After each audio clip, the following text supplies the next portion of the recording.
So I'm back from my holiday, and since then, Spurs have signed Randal Kolo Muani on loan. And I think there's been a quite odd reception of this signing. I think people are seemingly quite underwhelmed by it. Maybe that's because it's a straight loan. Maybe that's because of his time at PSG.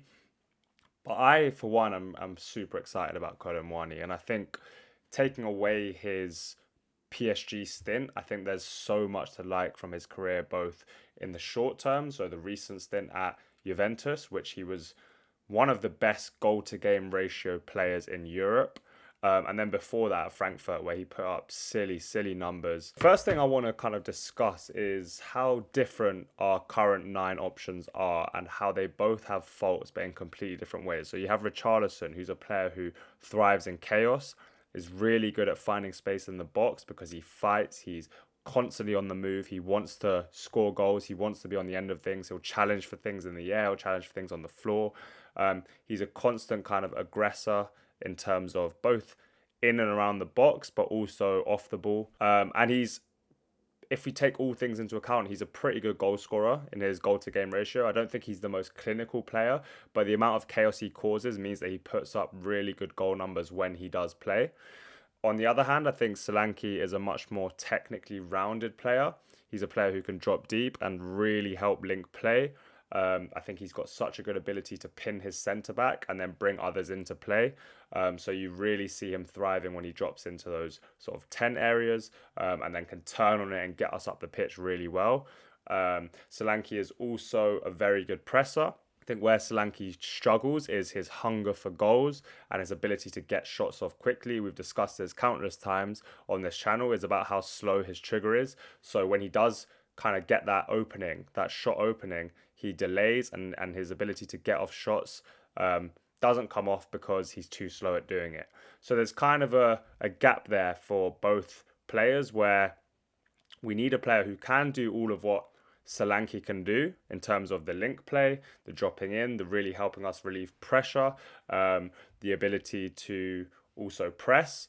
But then you also want someone who's more effective in and around the box at both creating goals, but mainly scoring goals and being a real threat in and around the penalty box. And I think Kolo Muani, to be honest, is a nice blend of the two.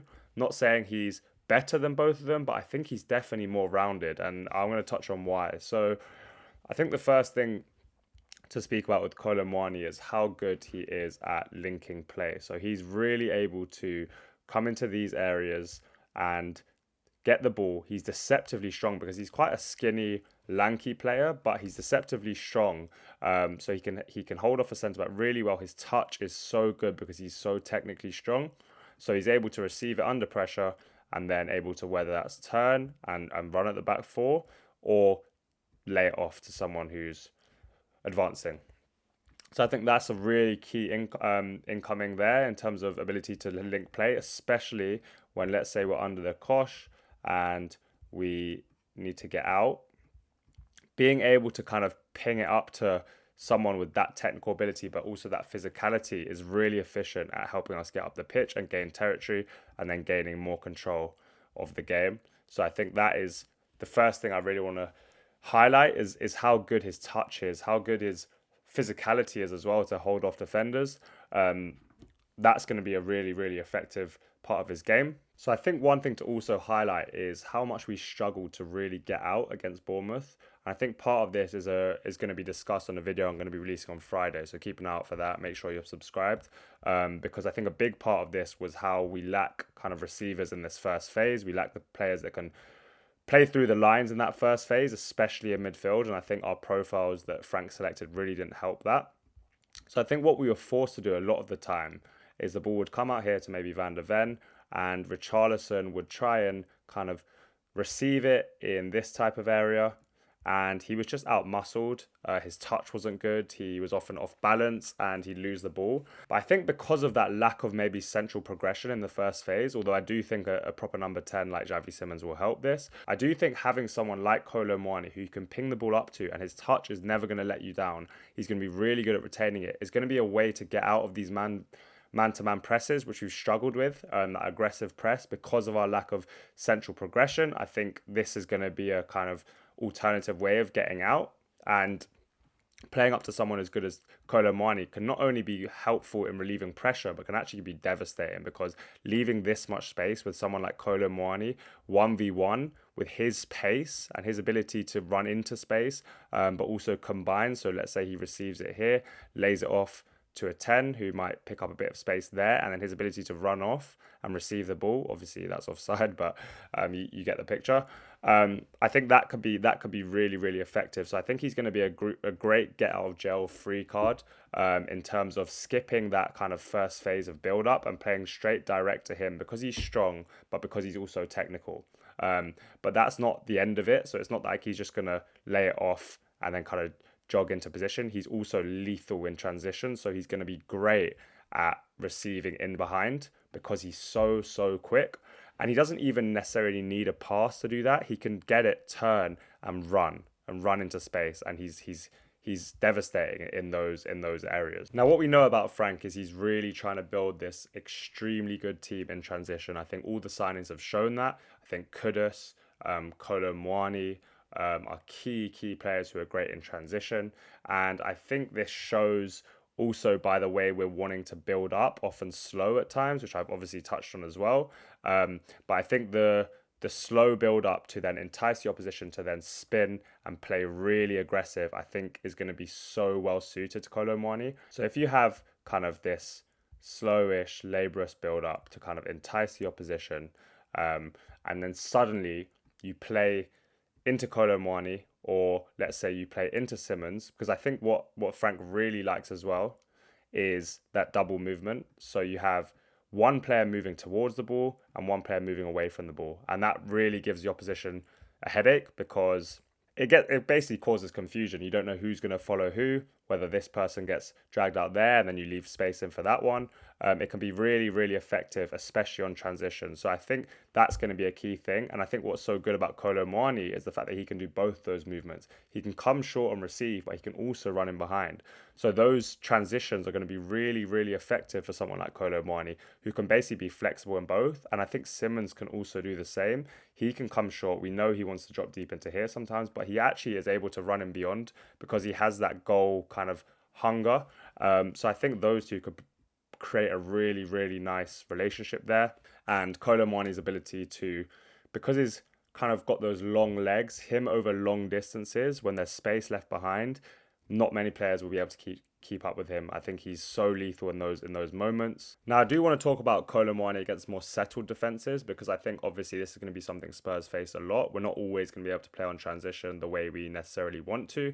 We're going to have teams who come in and sit in and play for a draw. And I think Kolo Muani also has a real effectiveness against this in kind of different ways. I think, first of all, he's a good aerial player. He's tall, he's athletic, so he's able to get on the end of crosses. We've seen this for France at times in big moments. He's good in the air. He causes a nuisance in and around the box. I think some of his kind of box play in general can be quite instinctive, which can be a good thing, but can also be a bad thing at times. So he can be a little bit chaotic with his finishing, I think, but he's got a really lethal strike, and his trigger, most importantly, is quick. So once he gets a touch out his feet, he can get off shots really quickly, which is super effective, and obviously something that Solanke struggles with. I think against in more packed kind of penalty areas, he's not as effective as a dribbler as he is in transition, but he's certainly more than capable dribbler. He's got really quick feet. He is able to kind of accelerate over short distances, while he's also really good over long distances. His ability to combine, because he's so technical, is good as well. And I think the other thing, what I want to touch on with him is, I think he doesn't necessarily have that true hunger to score goals, which I think can be developed. He has put up really good goal scoring numbers, but he often actually will get into a position like this and look to cut it back. And he has some really intelligent play in the penalty area, especially for Frankfurt, where he won't be greedy. So he might go on a run, beat a couple players, and get into this position where more selfish players might shoot. He'll look to cut it back, and he has some really intelligent assists in the last few years from doing that. So I think that is kind of a blessing and a curse. I think at times you want your striker to be much more aggressive and selfish, but I think it can also be very beneficial. He's going to be really associative and really a good teammate in terms of creating in and around the box, and especially with having someone like Xavi Simons, who is also a great goal threat. I think that could be super, super effective, and I'm really looking forward to their relationship together. So I think the kind of, I guess, the main concerns with him is probably that slight lack of refinement in the box. Now, I want to caveat that by saying his last stint in Juventus, he put up some really, really efficient numbers. So he wasn't seemingly chaotic, but it was a small sample size. So you have to take that with a pinch of salt. But I want to put up his numbers now because I think they're pretty incredible, to be honest. For a 6 month loan spell in a new team, a new environment, I think he was super, super effective. But I think his finishing can be chaotic, but because he creates so much chaos, I think he's going to put up a lot of chances, just off the fact that he's a real nuisance in and around the box. He's strong, he's quick, he's got great dribbling, great footwork. But I think my concerns are probably that slight lack of refinement in the box, which I think could come with some development. But I think all the signs there are pretty good. Like physically, he's really, really strong. Athletically, he's one of the best athletes around. Technically, his dribbling work is really good. He's not going to be a really creative passer. So when he does kind of drop into those 10 areas like I discussed, it's not going to be Harry Kane-esque where he turns and then spins and plays a really nice through ball to someone. It's going to be more a simple layoff, or it's going to be he's going to go on a run. And that could be a really, really effective run at that. Much more, I think, effective than maybe Solanke's runs because he's quicker than Solanke and he's a more of a sprinter than Solanke, really. So I think that's a really good sign as well. I think one more thing that people wanted to kind of discuss is his ability on the left.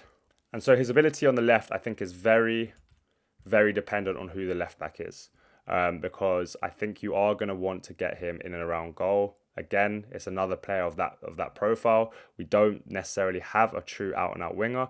Although Kolo Muani has some 1v1 ability, his ability comes much more when dribbling, when there's space. So I do think you're not going to kind of want him against pin defenses, kind of being this width holder to maybe provide creative spark from out there or to provide 1v1 ability to the byline. Although I think he can do this at times. I think really where you want Kolo Muani is the ability to run into space, but then also be that lethal kind of chaos maker in and around the box. I think he's more physically capable than Richarlison out there. He's more technically capable than Richarlison out there. So I think it would be an upgrade. I know we've seen Richarlison play on the left at times. I think Kolo Muani is an upgrade while being a slightly similar profile on that left flank. I don't think they're obviously exactly the same. I think Kolo Muani is superior, but I do think it will be not the perfect fit. I like someone like Kolo Muani in central areas. One, because you want him in and around goal. I think he's a striker, really, for me. But I also think someone who can carry the ball in central areas is such a useful profile, because if you can beat 1, 2, 3, 4 players in central areas, it's pretty likely you're going to get a shot off a goal, because that's the heart of the pitch. That's the most threatening place in the pitch. And having players that can beat players in central areas where it's so compact, so tight, is a really, really effective skill and something that will really benefit your team. So I want someone like that who's a bit of a game-breaking carrier, the same way Kudus is, which I've discussed, at dribbling in central areas, is something that you want to keep in their skill set. So you want to have them in central areas. But I do think he can cover left wing, he can cover right wing, and he's not going to look too out of place there. He's going to be effective. You want him probably to have someone like Udogie running around him so he can run in behind and be in more central areas so that he doesn't have that kind of responsibility to hold width. But I think, yeah, as a really versatile profile, he's just going to really upgrade our floor. I think that is such a key thing. I think our technical floor is slowly going up and up. Kolo Muani really, really adds to this. And I think overall it's just a really, really solid signing. I don't think he's the most necessarily refined player yet, but we've seen in so many of his seasons in the last 5 years, barring probably the PSG stint, where he's just going to put up really good numbers. He's going to perform well every week because he's got the physical and the technical attributes to do so. And I think that flexibility is also key. When we're in 4 competitions, we don't know where we're going to pick up injuries. I think having like someone like Kolo Muani who can fill in where needed and not really do that to the detriment of the team is going to be massive. So overall, I'm really happy with the signing. I think Spurs fans will be pleasantly surprised. I think obviously Richarlison's fitness issues have been on and off. I also think he only suits a certain type of game. I think when we're under real pressure, I don't really want him to be the one to relieve pressure. I think you want him against more low blocks. And then Solanke, we really don't know where his injury is at. And again, I think his lack of kind of desire to score goals, hunger to score goals, slow trigger is also a fault. But I think both of them still have uses. So Kolo Muani is a more rounded version. I think Spurs fans are going to love him, and I'm really, really excited about this. In terms of the videos coming next, I've got one about our kind of issues against Bournemouth coming out on Friday and how we might face these issues more this season and how we go about solving them. So please do subscribe. Please comment down below what other videos you'd like to see. And please also like and share the video because that really helps to push it. Thanks for watching, and come on, you Spurs.